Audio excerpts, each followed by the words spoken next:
At dawn, a single destroyer turned toward 4 battleships. It wasn't a mistake. It was a decision to buy minutes with lives. What happened next saved 6 carriers and erased the ship that made it possible. At 0645 on 25 October 1944, Commander Ernest Edwin Evans stood on the open bridge wing of USS Johnston, DD-557, and ordered a hard turn toward a line of pagoda masts east of Samar. 35 years old, a career officer, commanding 327 sailors, with enemy battleship gun flashes about to reach out from roughly 17 nautical miles, and a humanizing detail hanging in the air like salt. A bitter mouthful of half-burned coffee he'd taken seconds before the Pacific turned into a gunnery range. The horizon had been lying all morning. A low overcast pressed down on the Pacific Sea, and rain squalls smeared the distance into gray curtains. In that light, everything looked farther away than it was, softer than it was, less dangerous than it was. On Johnston, the dawn routine was still clinging to the ship. Men moved with that sleepy efficiency sailors develop after months at sea. Muscle memory doing the work while the mind stayed half asleep. Mess cooks fought stubborn burners. A bosun's mate checked lines and fittings that would never appear in headlines. A gun captain ran his palm along cold metal and smelled grease and paint. Then the lookouts saw the masts. Not American, not friendly, too tall, too many. Pagoda masts, those stacked, stepped superstructures that made Japanese capital ships look like floating fortresses. For an instant, the men on Johnston tried to place the silhouettes inside their own experience, because the brain always reaches for something familiar first. But the shapes refused to fit.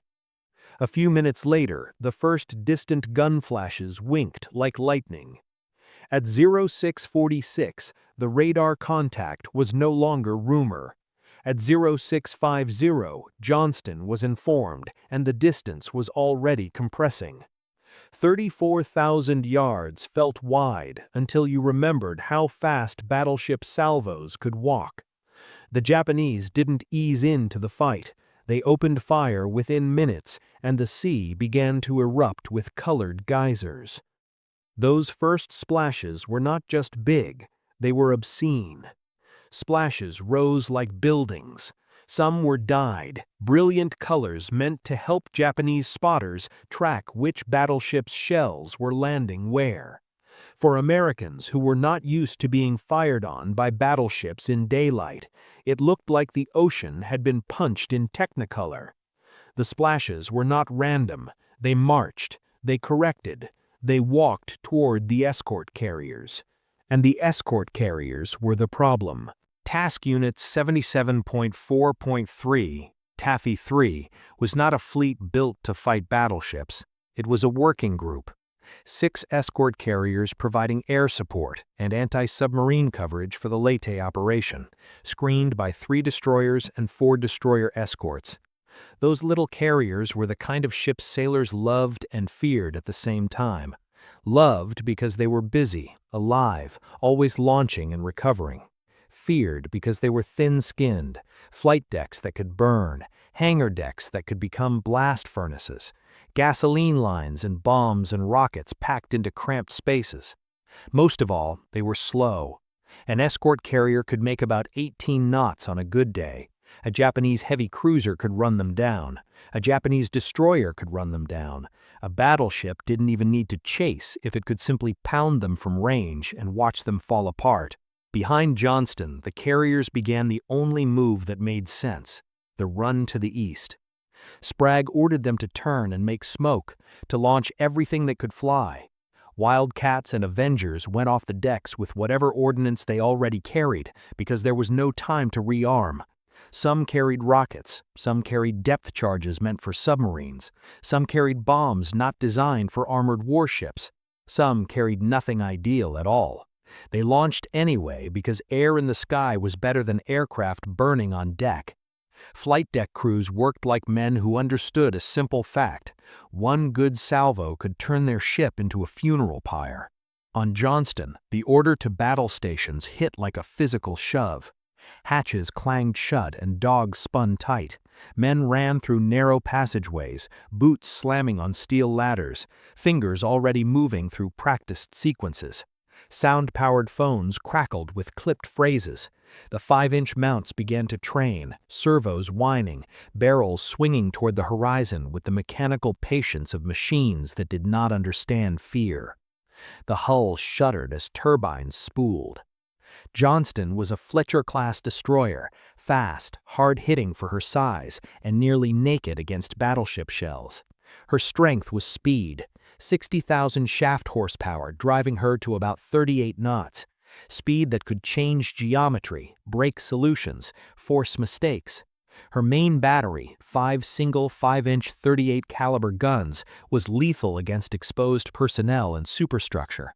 Her torpedo battery, 10 21-inch torpedoes in 2 quintupled mounts, was the one weapon on her decks that could make even a battleship flinch, because torpedoes didn't care about belt armor. They went under it. Smoke was her other weapon.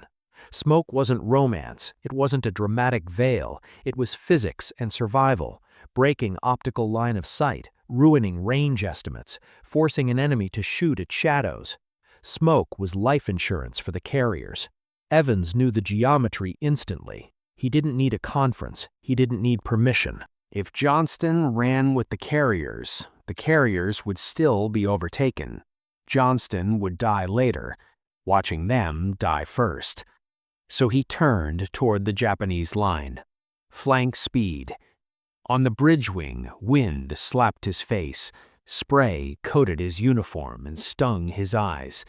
He stayed exposed, partly because visibility mattered, partly because a captain who hid below in the first minutes of battle sent the wrong message. Fear was contagious. So was control. He gave himself one quiet beat, the kind of beat a man allows himself when he knows he's about to spend lives. He looked back toward the carriers, already turning away, smoke beginning to spread, tiny aircraft lifting off decks into a gray sky. Then he turned forward again and committed Johnston into gunfire. The first minutes were pure mechanics. The destroyer accelerated, bow rising and cutting into swell, spray tearing along the forecastle. Smoke began to pour, chemical smoke and fuel oil smoke, thick, ugly, deliberate. The ship's 5-inch mounts trained, their crews moving like men who had done this in drills until it felt like instinct. Load, ram, close, fire. Hot brass clattered, powder smoke mixed with salt air. Ahead, the enemy formation was a wall of steel and intent. 4 battleships, 6 heavy cruisers, 2 light cruisers, 11 destroyers. A fleet that could erase Taffy 3 in minutes if given a clean shot.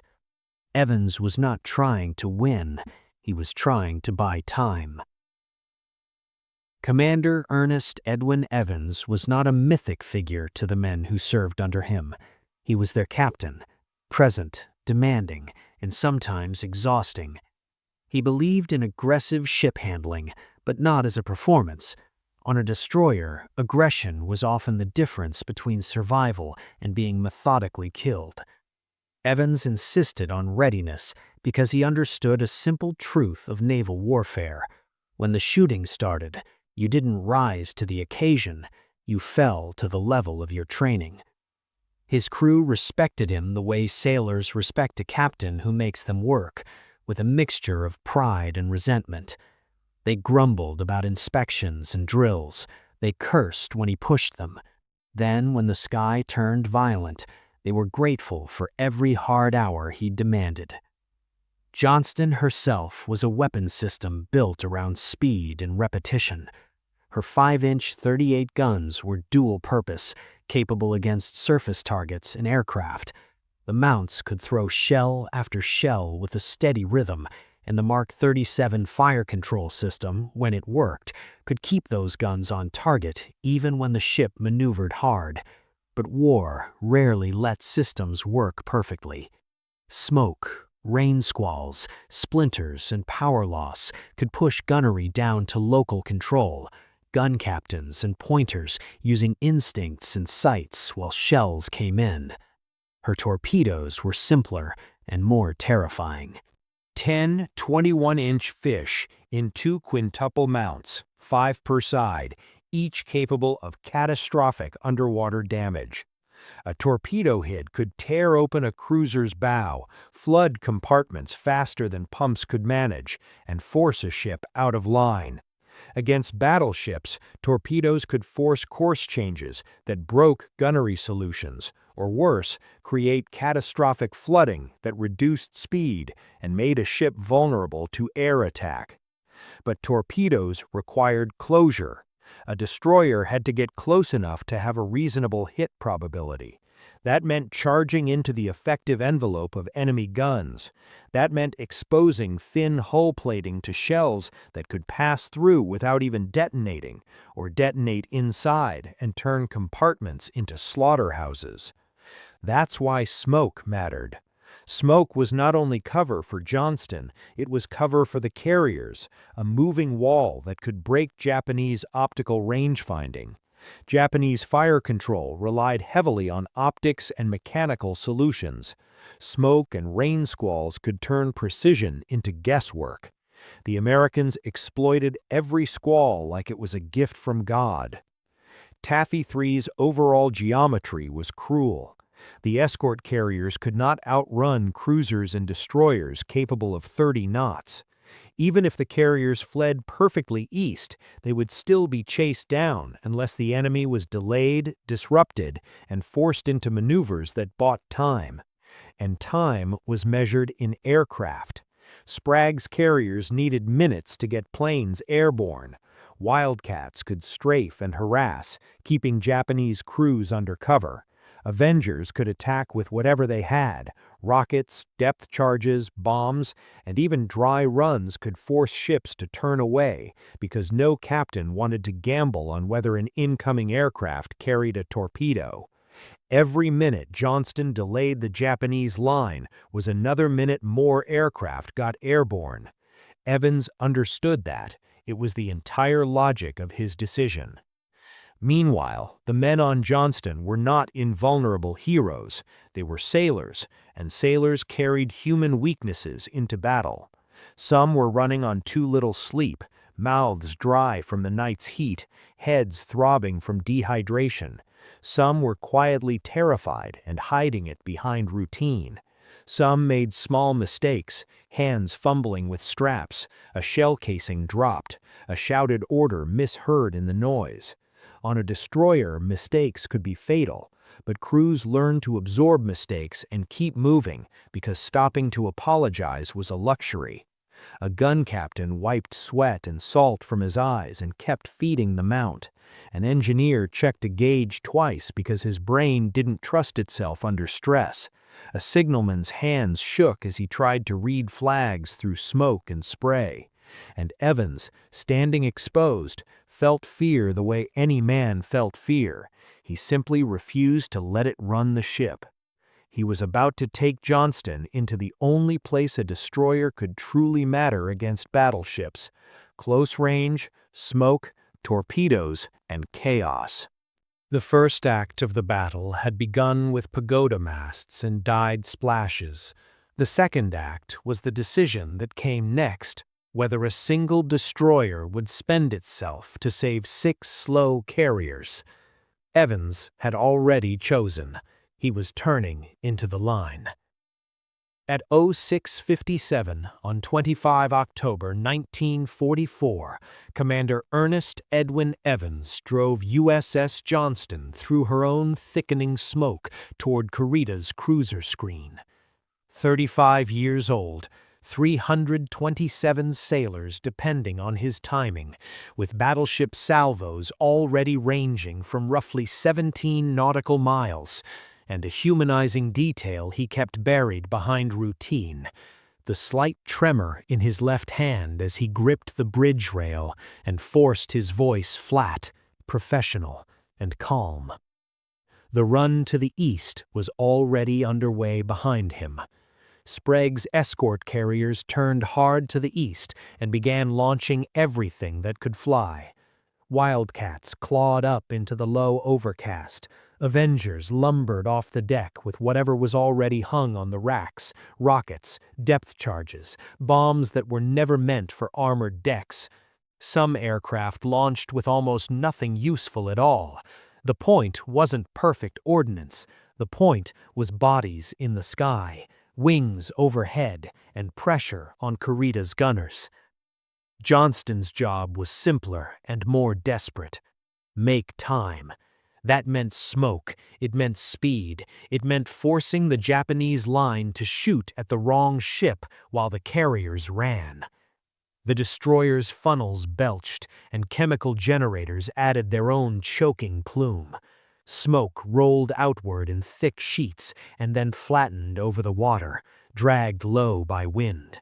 It was ugly cover, the kind that stung eyes and coated throats with an oily taste. On the bridge, the world narrowed to what could be seen through gaps, flashes, silhouettes, and the violent geometry of shell splashes. The first battleship salvos walked in. Colored geysers erupted, tall enough to feel like they had weight.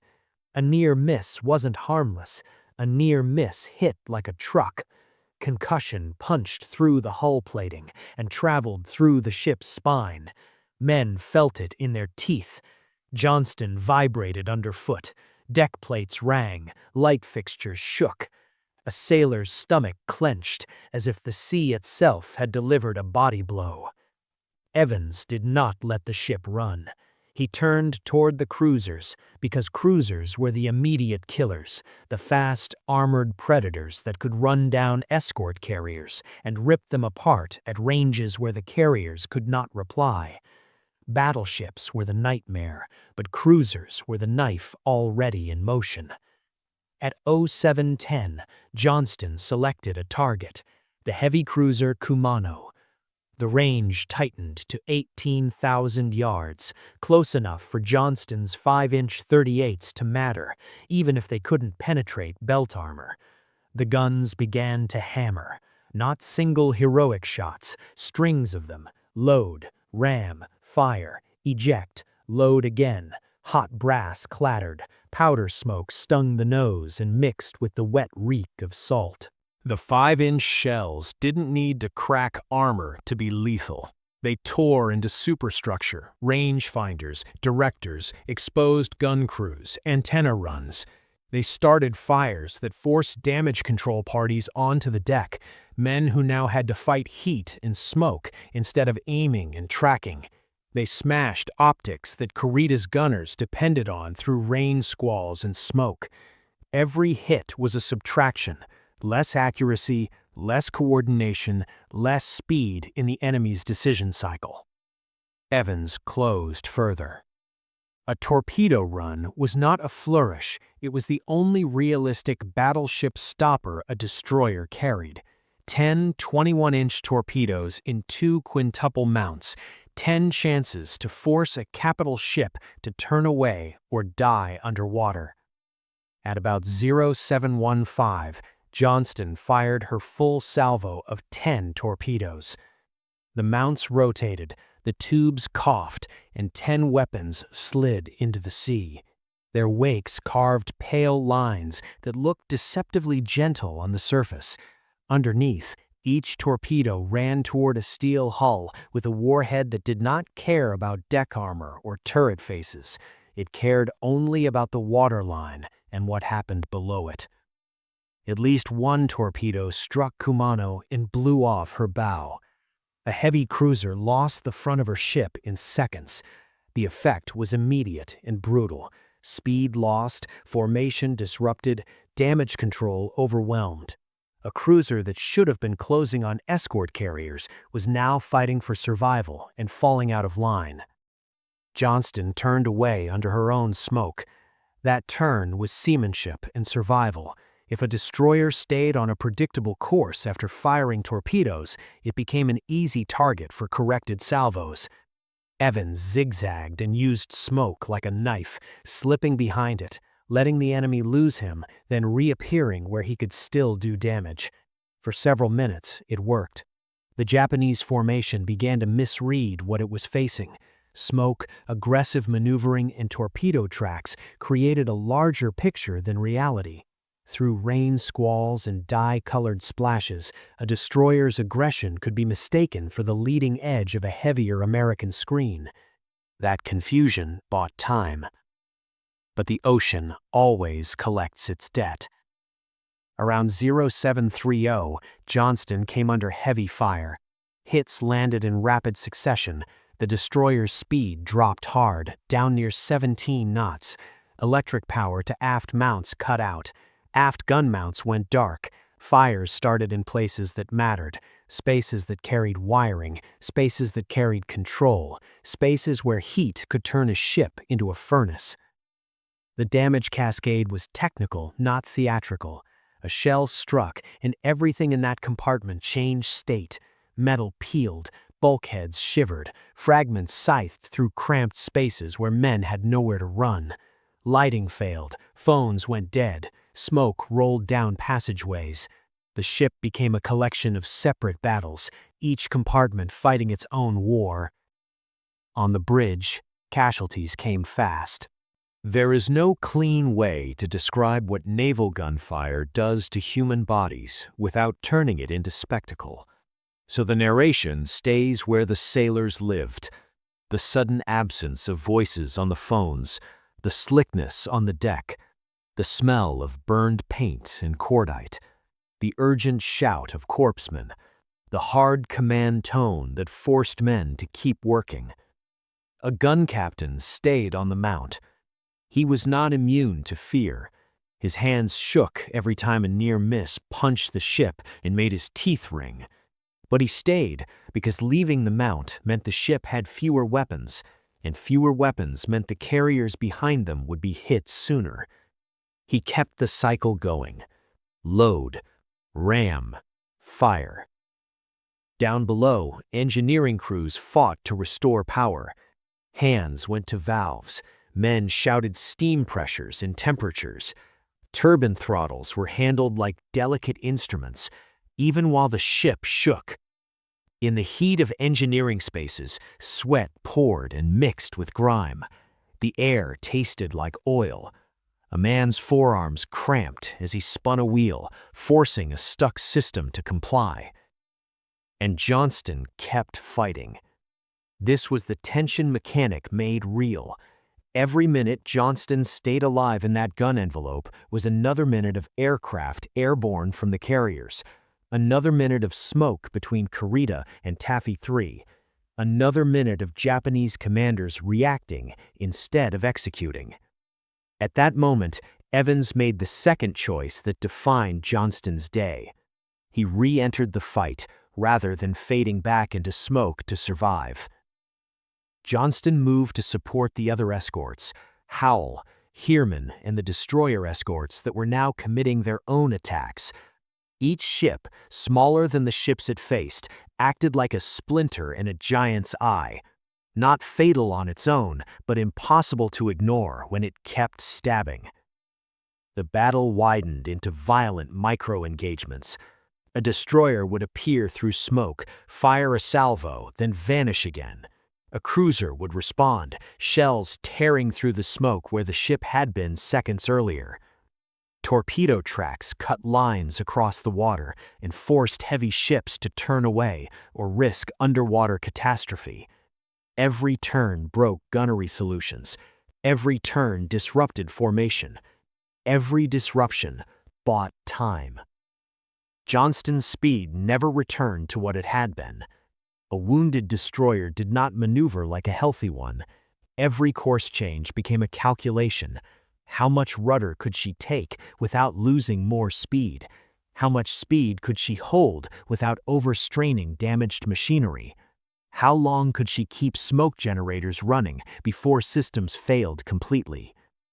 Meanwhile, the carriers ran and launched and ran again. Avengers and Wildcats made attack after attack. Many dropped depth charges because that was what they had. Depth charges that were not designed for armored decks, but still forced Japanese ships to maneuver, to break aim, to think about threats from above and below. Rockets flashed. Machine guns stitched superstructures. Even when aircraft had nothing left to fire, they made passes, dry runs, because the psychological pressure mattered. A battleship captain did not know which incoming aircraft carried a torpedo and which carried only empty racks. By the time the morning reached its later phase, Johnston was no longer simply delaying a fleet. She was absorbing it. At around 0850, Johnston engaged the destroyer squadron led by the light cruiser Yahagi. This phase was close-range chaos. The ship's remaining fire control was degraded. Gun crews shifted to local control when centralized systems failed. Hits landed again, 5-inch and larger shells that stripped away what remained of Johnston's combat power. Another gun went silent. A mast was damaged. Fires grew. The bridge became increasingly uninhabitable. Evans relocated command aft. Not for drama, for survival. The bridge was no longer a safe place to be, and a captain who stayed in a dead bridge became a dead captain with a live ship still needing decisions. Johnston's second act of courage became clear now. She moved to spoil the torpedo threat from Japanese destroyers closing on the carriers. Japanese destroyers carried torpedoes meant to kill capital ships, long-range weapons that could devastate escort carriers if launched in coordinated salvos. Johnston's presence, gunfire, positioning, sheer refusal to yield, forced those destroyers to maneuver, disrupting angles and timing. Even a few degrees of forced turn could mean a torpedo spread missed instead of hit. It was not glamorous, it was geometry and terror. In the water, torpedo tracks looked like pale scars. A ship that saw tracks had seconds to decide, turn away and lose position, or hold course and gamble everything. Johnston had forced those decisions onto ships that should never have been forced to fear a destroyer. By late morning, Johnston was battered, burning, and slowing, yet still between the enemy and the carriers. The ship was now a casualty machine and a time machine at the same time, producing dead and wounded aboard her own decks while producing minutes for the carriers behind her. The Act 3 truth was brutal. The torpedo run had not been the climax, it was the entry fee. Now the price was being paid in systems failing and men bleeding, while the carriers tried to get just one more plane airborne, just one more minute of separation, just one more chance to survive. And in the smoke and rain squalls east of Samar, a destroyer with 327 men aboard kept doing the only thing it could do when trapped in an impossible fight. It kept coming back. At 0945, on 25 October 1944, Commander Ernest Edwin Evans fought smoke and flame on the shattered after-control position of USS Johnston and gave the order to abandon ship. 35 years old, 327 sailors depending on a captain's last decisions, with the destroyer barely making way and enemy gunfire still searching the water, and a humanizing detail that stripped the moment of romance. His voice stayed flat and procedural. Because if it cracked, men would hesitate, and hesitation would drown them. By the time Johnston reached the climax, the ship was no longer a destroyer in the neat sense. She was a damaged hull with pockets of stubborn function. She had started the morning as a system: turbines, boilers, electrical buses, fire control, directors, mounts, radios. Now she was a collection of surviving compartments stitched together by repair parties who worked by instinct and desperation.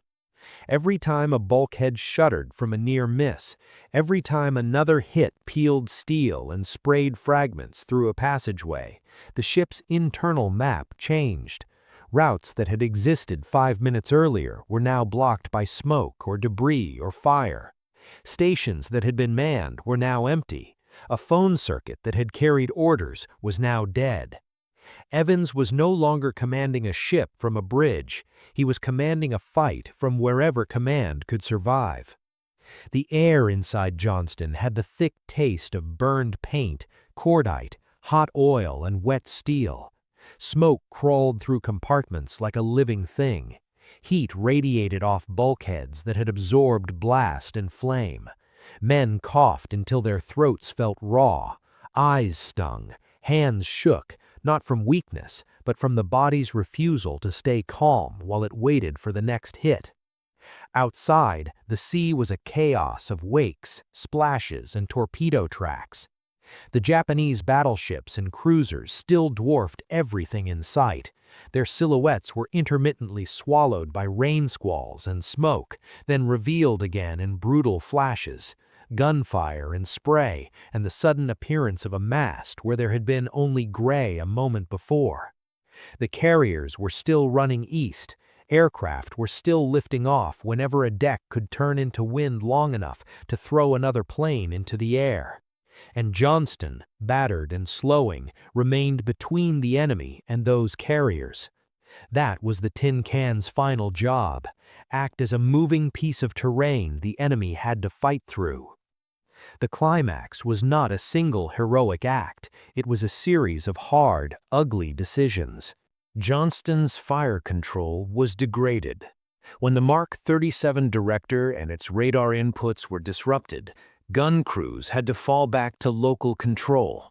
Men on sights, estimating lead by experience while the ship pitched and rolled. A destroyer's 5-inch 38 guns could fire fast, but speed meant nothing if the ship couldn't keep a stable solution. Every salvo now was partly guess and partly muscle memory. Gun crews kept firing anyway. Hard rudder. The helm responded, but not cleanly. A damaged ship never obeyed like a healthy ship. Speed was inconsistent. Steering response lagged. The bow didn't carve water like it had earlier. It wallowed, heavy and stubborn, as if the ocean itself was holding it back. Fire. A 5-inch mount barked. The recoil kicked through the deck. A shell left the barrel and vanished into smoke and rain. The crew immediately cycled the gun again. Open, load, ram, fire, because stopping to admire a hit was a luxury no one had.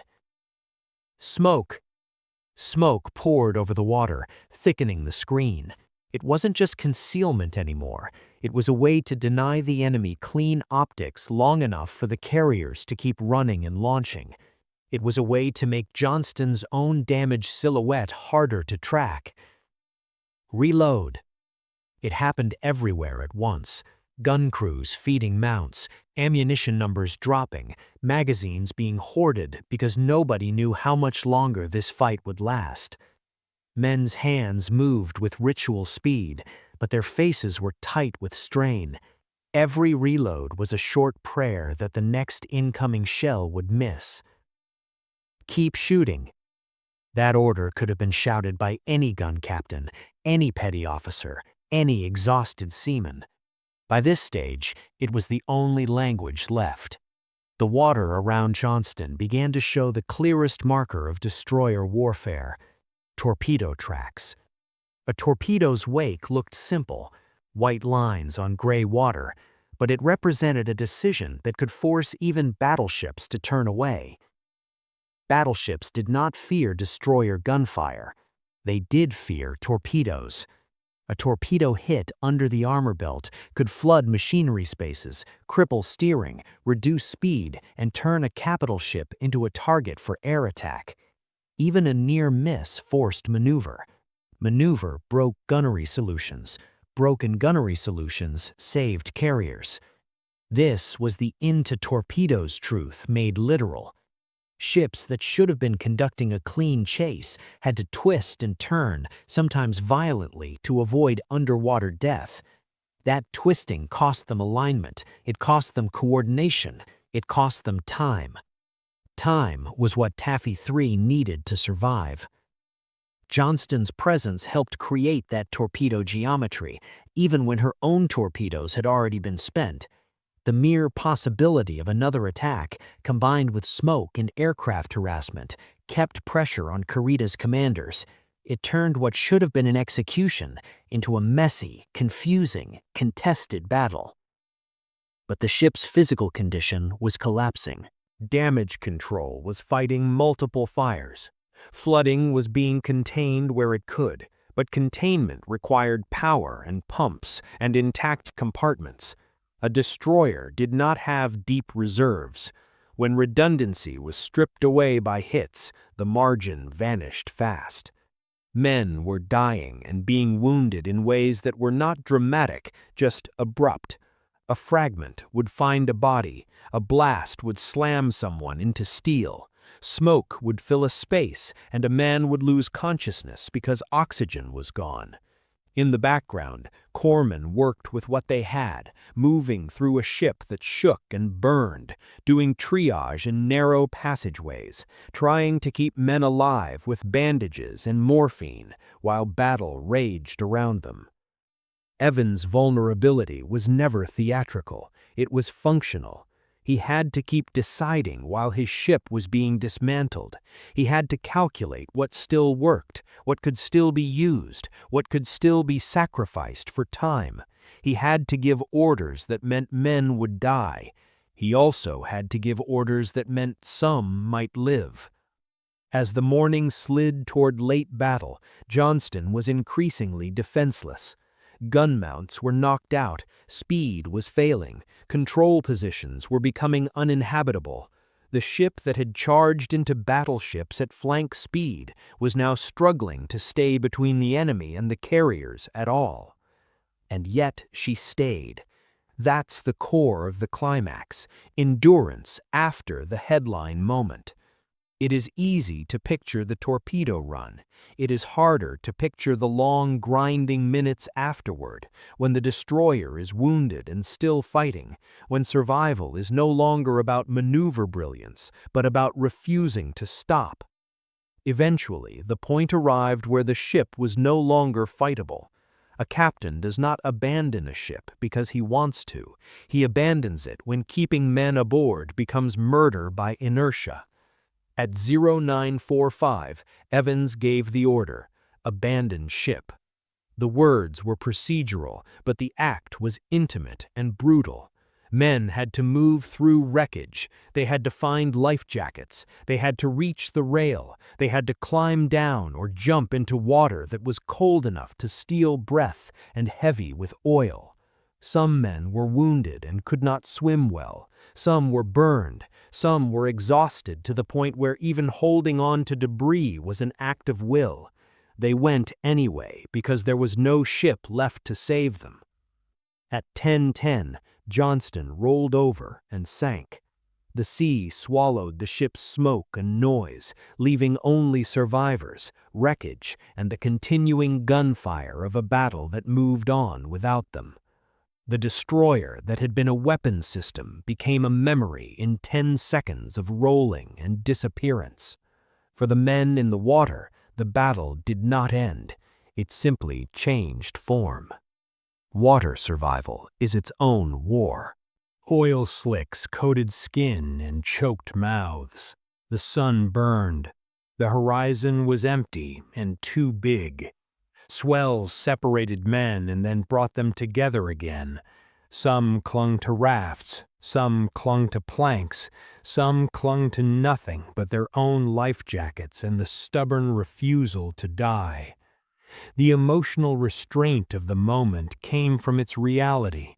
There was no triumphant music, no clean closure. There were just men breathing hard, fighting panic, trying to keep their heads above water while exhaustion pulled them down. Time stretched.